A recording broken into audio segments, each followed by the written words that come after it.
Let's go! So as we wait for the next clear uptrend for Bitcoin to begin, now is the time to prepare, because I think that during the latter parts of this bull cycle, which I think we are about to get into, some altcoins are going to absolutely explode. In today's video, I'm going to talk about these specific altcoins. So the category of altcoins I'm talking about is within DeFi, and they have been doing well so far throughout 2020 and 2021. But I think that they are going to resume moving upwards. And these are, as I said, DeFi coins. So there are many reasons I think that the DeFi sector will see better than average returns.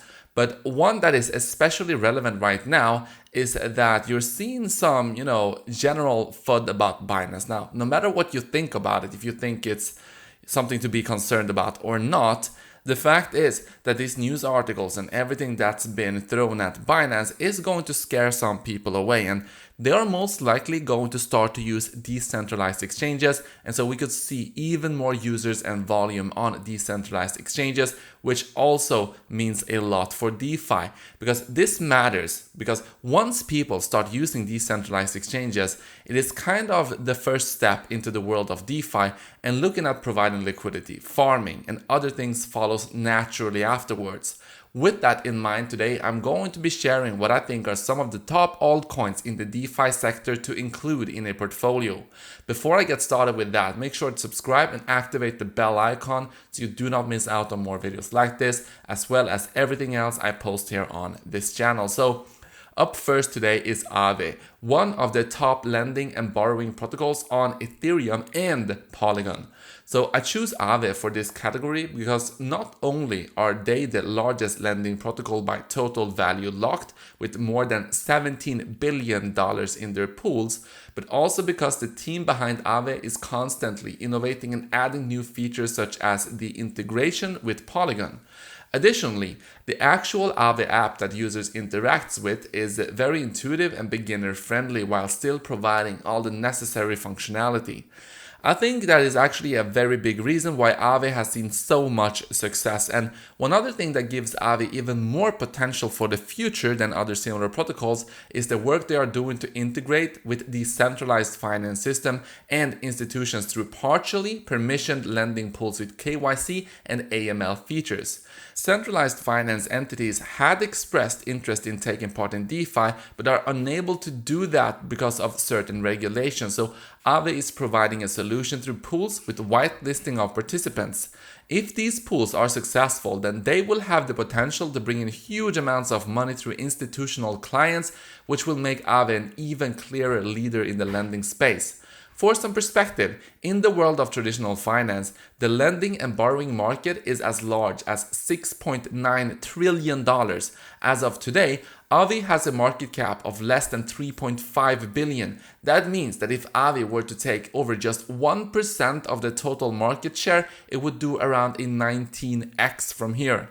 So the next coin on today's list is Curve, and while Curve is not as flashy of a protocol as Uniswap or SushiSwap with its more old-fashioned interface, it is actually the largest decentralized exchange by total value locked with almost $10 billion of assets locked in the protocol. One of the reasons Curve sees so much use is due to other platforms such as yield optimizers utilizing Curve pools to provide the highest possible return on users' funds.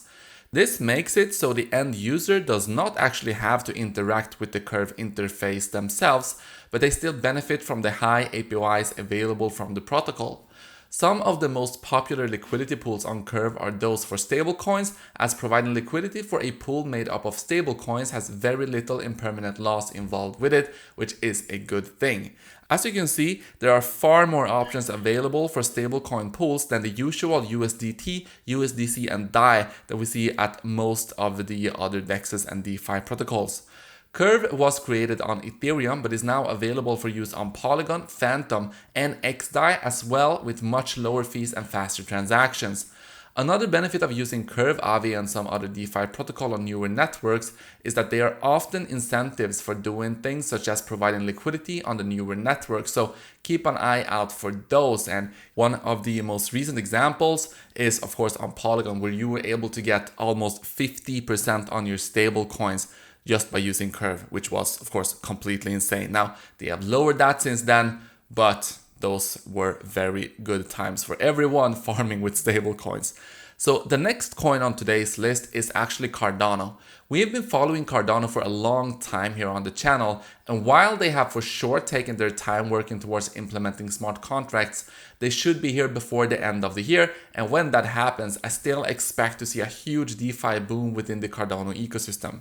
Not only will the network have fast and cheap transactions, but it has been designed specifically with DeFi in mind, with features such as the Marlowe programming language and the Marlowe playground to assist in creating human-readable smart contracts.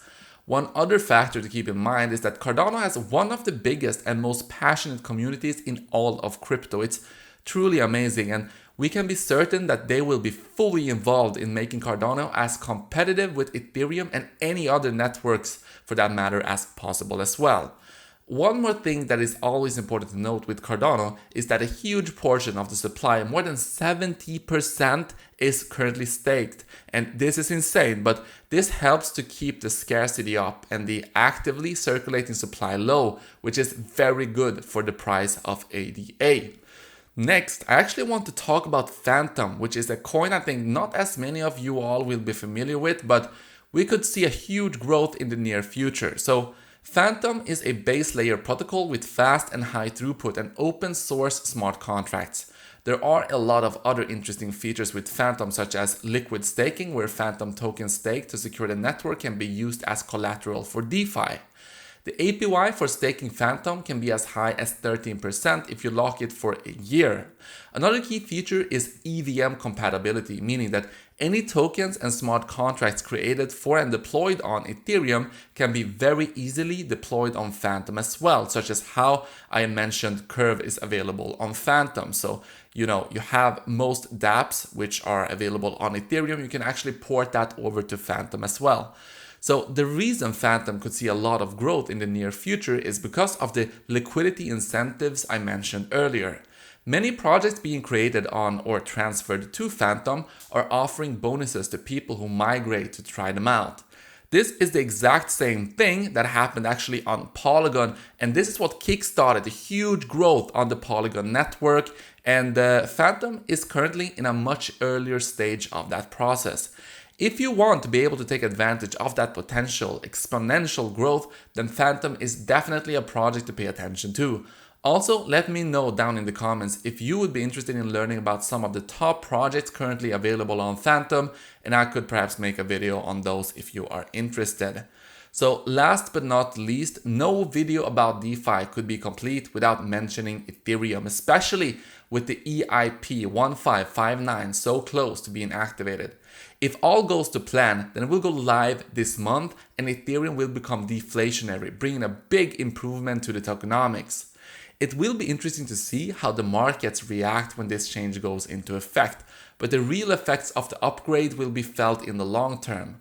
I think one of those effects is that Ethereum will become much more attractive to institutions who are looking to get into crypto, because even if they do not buy into the narrative of Bitcoin as a store of value or even hedge against inflation, they may believe in DeFi, and Ethereum is the most obvious choice to get involved and invested in for the future of DeFi. I hope that you all enjoyed this video, guys. If you did, let me know down in the comment section, and I will see you in the next one.